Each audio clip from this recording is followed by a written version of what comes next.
Welcome to the wonderful world of wellness with Dr. Andy Mencia.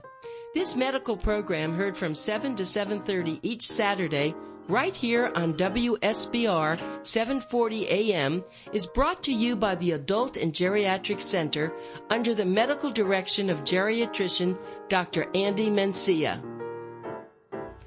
Well, welcome back. Welcome back. So we were talking about shingles, and I know that I've had my flu shot with you. I've had my pneumonia shot. So now you want me to get my shingle shot. Your shingle shot. Everybody over the age of 55 should get their shingle injection. Okay, I will definitely do that. But my question was contagious. So let's say I think I got it from my son when he had it. Is that possible? No. You'll get chicken pad. You will get chicken pad. Let's say if your person have chicken pad and the other person not have chicken pad, that can be contagious. When you have shingle, if the person has shingle in the past, then you will not get chicken pad or shingle. So when you get chicken pad, the virus never leave you. It just go to the spine. And it becomes the house of the virus. It just stays dormant in that house. It lives there for the rest of your life. And the only way it will come out, even though it's on the entire spine, it will take one portion of the spine that will allow the shingle, will open the door and allow the virus to come out of that house and spread to the skin. And it could be by the face. It could be, I just show you a picture. Yes. Yeah, I just show you a picture of a lady in the root of her mouth. Oh, I can't even fathom shingle. how painful and that must have been. That was the first case I have seen of shingle in the oral mucosa. So I called the dentist right away. It's the beauty of having the multi-specialty practice, because I have never seen it in that area there on the root of the mouth. So I called the dentist and we all confirmed, he had not seen it either. Dr. Massey was there with me and he said, I never seen shingle in the mouth either. I can look in the book and, of course we did our research with the textbook and it became like a instant consultation. Everybody working together and then we concluded that yes, it is shingle. And what do you do for that? You treat it. You treat it just like you treat shingle in any other part of the body. So anyway, the shingle can come anywhere in the body. When it does come out, if the person have chicken pad, you can touch the rash, you can treat it, you can put ointment on it, you can do anything and it will not affect you. You won't be infected by the virus. Now, if the person is a pregnant woman of a child, a baby, that is naive to the virus, the pregnant woman, even though she have chicken pad or shingle, in her younger, ages, she can still expose the fetus. So because she's pregnant, it's the fetus that we are trying to protect. And, wow. So, we usually tell a person when you have shingle, make sure that you stay away from, pregnant, women and, and young kids, very young kids that have not been exposed to chicken pad. But over 90% of the adult population have chicken pad. So, most of us are immunized by being exposed. But we all can develop shingle. But it is contagious to or the other people that can be affected if you are getting strong chemotherapy. So a person, anything that drop your immune system, strong chemotherapy, HIV that is not properly treated, all of those individuals are at high risk. Okay, so in other words, let's say you get a shot for shingles. I mean, it's better to be safe than sorry. So Absolutely. You don't have to get it. I mean, you don't get it, you have a chance. But if you do get it, at least it's going to be minimal if it winds up. So it's a shot. Now, that shot inside you, what does it do? People always say, I don't take those shots. Are they bad for me?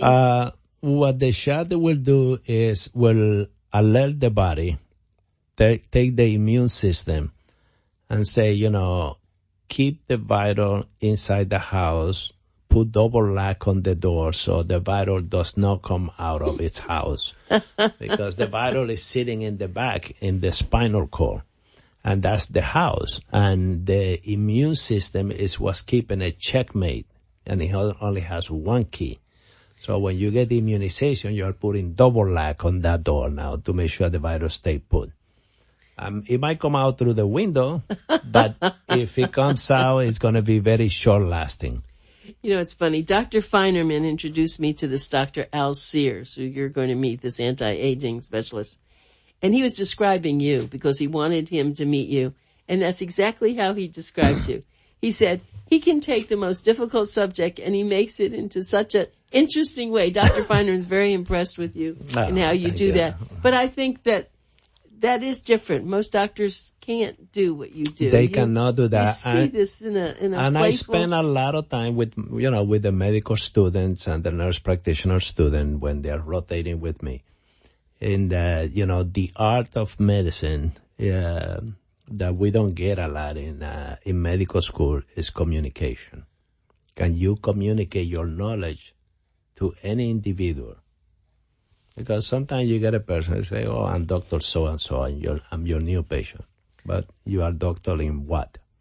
You are a psychologist, you are a podiatrist, you are a cardiologist, and if you have spent 40 years just doing heart, doesn't mean you understand the immune system. It doesn't mean that you remember everything about the GI tract or peripheral neuropathy. And so we still have to educate and bring it down to the level, even though we might be talking to a person that is a professional or a patient with very poor education. And the objective is to reach everybody. Each person every room that we go into, that individual is important to us. And we have to deliver the same, quality of communication because communication is knowledge. Knowledge is power. So we want to empower the patient. You do that, and you really do that now. Because South Florida is so famous for, ethnicities. I mean, they have people from all over speaking all different languages. Mm-hmm. And I know, of course, you speak Spanish and you speak French, some Italian, Armenian. But yeah, that's true. Armenian. But don't you feel that people who are from foreign countries, they really do like to speak to a physician who they can understand their own language? It's because it's hard enough to understand even if it's English to English. So it's very important that you do have all these people. Exactly. Russian. Now we have Ina who speaks Russian. We have 3 Russian-speaking individuals. Portuguese we have. Yeah. So, and we get patients that, I open the conversation, let's say in Brazilian, Portuguese or in French. But, it's not the same to speak French or to speak the dialect that is spoken in Haiti. So we have Iranian, we have Haitian, we have Spanish, we have a doctor from Haiti who work with us, 2 doctors from Haiti that work with us. And even though the person might be able to communicate very well in English, we offer, we are there to communicate and offer to make sure that the message go through just the same. So, yeah, that's very important. And I don't think most medical facilities have what you're talking about. Multilingual. I think that's something we don't stress. And I'm wondering if we should put this in your ad. We speak Albanian. Yeah, I know you do. Iranian. Right. Jewish. Right. But no, I think it's very important. And I think that people should know that you're able to speak. We don't say that. Multicultural. Multilingual. What do we call it? Multilingual? Yes. Yeah, that's a very exciting thing for you. I want everyone to know you're listening to Dr. Andy Mencia, and you can find him at the AGI Medical and Dental Centers. One in the main office is Fort Lauderdale, and they have a beautiful new office in Boynton Beach. It's not so new anymore. The phone number to call in Fort Lauderdale, because they are open on Saturdays, is 954-489-1345. And then you can call them in Boynton Beach at 561-270-6494. Now, home visit services are available for homebound patients. How's that going? Oh, my God. What a great question. Glad I asked, right? Yes. Ina and Tina, who are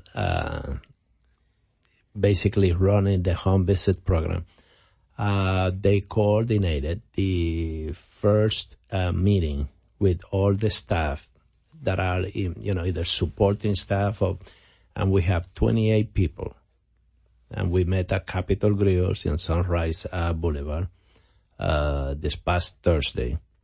I gave a lecture on blood thinners and then we have our meeting. And it was exciting to see all of these people. Remember, we started just in October. We started doing this in October. And Juan was very instrumental, one of my medical assistants, chief medical assistant. He was very instrumental in getting the program take off. And Oscar now continue with doing what Juan started, and Anita. And we are making sure, when we met, I was talking to the staff, and I was saying, listen, if I become a homebound patient, and you guys are taking care of me, I tell you what I want. I want you to be able to provide me all the services that we are able to provide in a regular office. And I want you to treat me with the same dignity that you would treat me in the office.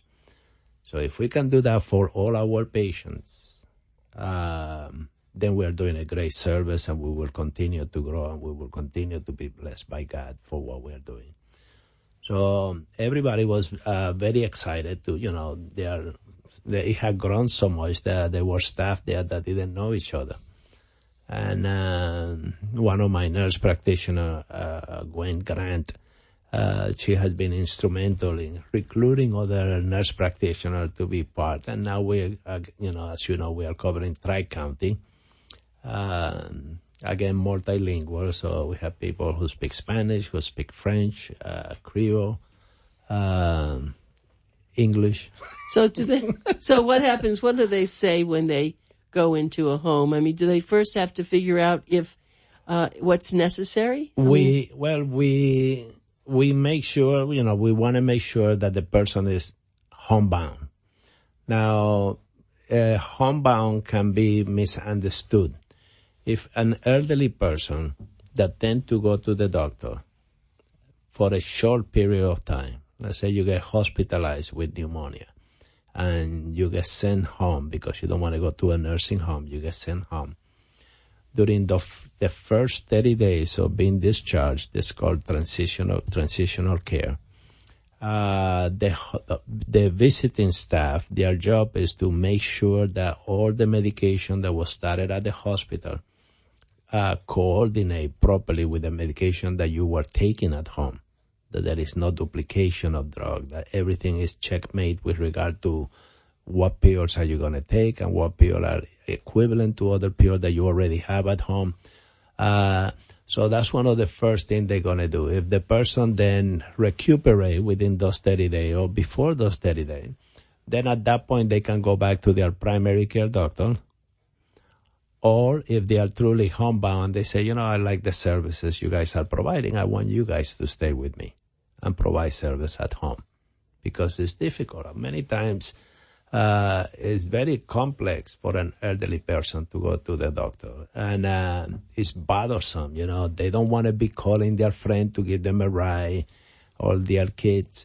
And I have a patient of mine with end-stage emphysema. So she cannot drive. She used to clean houses, and she used to drive all over, of course, going from houses to houses, cleaning houses, and used to be a heavy smoker, and she developed end-stage emphysema. Her daughters are married. They have kids. They live in different area of the county. So every time she needs an appointment, the daughter that live east cannot go all the way out west to pick her up and then come back, then bring mom back over there and then come back east to her job. It becomes basically a half a day thing for the daughter. So it's a lot. And the other daughter that live out west is super busy, and she cannot always take mom to bring her to the center, to AGI. So it becomes difficult. And these are the kids they love. I know the family. They are Brazilian. They really, they love mom. They want to take care of mom, but they have a job, and they don't own their job. They just work for somebody else. They don't want to lose their job. They have kids. They have responsibility. So it become a very dynamic, sometimes to be taken care of. And, in this particular case, the patient who had been with me for over 10 years, before she even developed end-stage emphysema. I knew her when she used to go and clean houses and do those things. And she said, Dr. Mencia, crying. We both cry in the room because he said, I'm going to have to leave you. It's so hard for my family to bring me here. And I say, it's okay. I understand it's okay. Let me try to find somebody really good to take care of you close to where you are. And we offer the home visit. But, very stoic. She said, no, I want to go to a doctor. I don't want to be, I said, okay, let me try to. So we did the research, and we called around Coral Spring Medical Center and the staff there, and we found a doctor who also spoke Portuguese that would be able to see her. And just recently I see her at the office, and she's in the room with the daughter, and she brought me a little gift. And she said, Dr. Mencia, will you take me back? I said, what kind of question is that? I'm like your son. You don't ask that question. You just tell me I'm back. And she goes, please take me back. I need you. I want to stay with you. I don't want to go anywhere. Of course, once you meet Dr. Mencia, you're not going anywhere else. So she came back to us, and I told her, I said, listen, we can do the home visit, and every 3 months or every 6 months, you can come and see me. That way you don't have to come that often. So she finally agreed. Said, okay, we'll let them come and do the home visit. And then every time that I feel, that I either my kids can bring me or I feel like I want to see you, then I'll cancel and come in and see you. So that would be just fine. Why didn't she want the home visits? It's not as, it feels. It's not the same as going to a doctor, they feel. But once they see that we provide everything, we can do the ear lavage, we can draw the blood, we can do the EKG, we can do everything that we do. Because the thing is, home visit, anybody can open a home visit program, unfortunately, which I disagree with. I think, it should be doctors, it should be nurse practitioner, it should be physician assistant, it should be healthcare provider opening this kind of company. But nowadays, unfortunately, any person that have no knowledge of medicine, that you just have the money to put together, and they start hiring nurse practitioner or doctors or PA, physician assistants, and start sending them to the home, and they are not prepared. They don't know, unless the nurse practitioner or the physician know what is there to go do a home visit, what kind of equipment you have to bring with you. It's not just your stethoscope, a prescription pad, and a pen. You need more than that.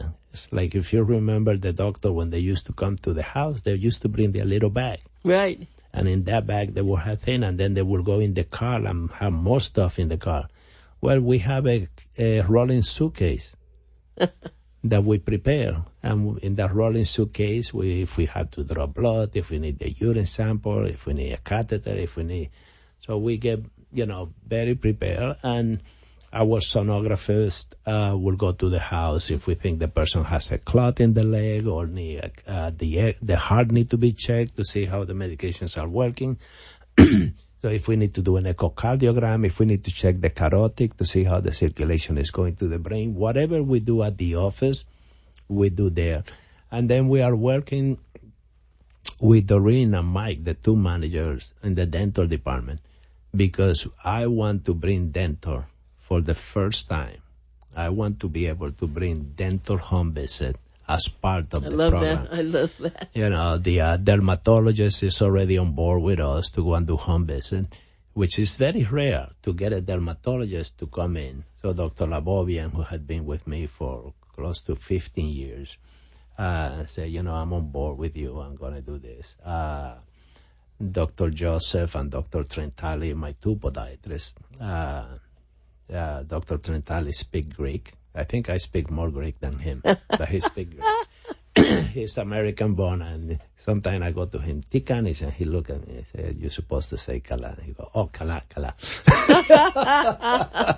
Yeah, they have to really be. Dr. Trentali and Dr. Joseph are podiatry. They are on board for home visits, so we are getting more specialists to be able to see the patient, and you know, it's the wave of the future. It's the wave of the future. And you are really early. I'm so proud of you. You know, and we have to remember this is South Florida, and people come here to retire. You know, they work in different parts of the country, and they did their time, and they come here. They want to retire. Of course, they don't want to be homebound. They want to come and have fun and enjoy their life. But I remember when my father, from Rosemary's side, when he was about to retire, he wasn't retired, he was 64, turning 65. He had to have a colostomy because he had colon cancer. And, you know, he was very stoic, a very stoic man, and he would refuse to stay in the hospital. He would go like, Andy, you're going to admit me into the hospital, but you're going to make sure I get out of there as soon as possible.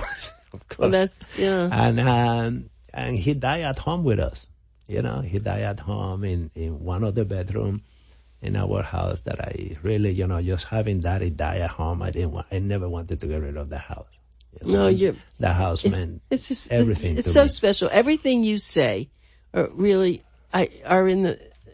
you say is in the mouth of an older adult. Everything that you're saying, they're thinking.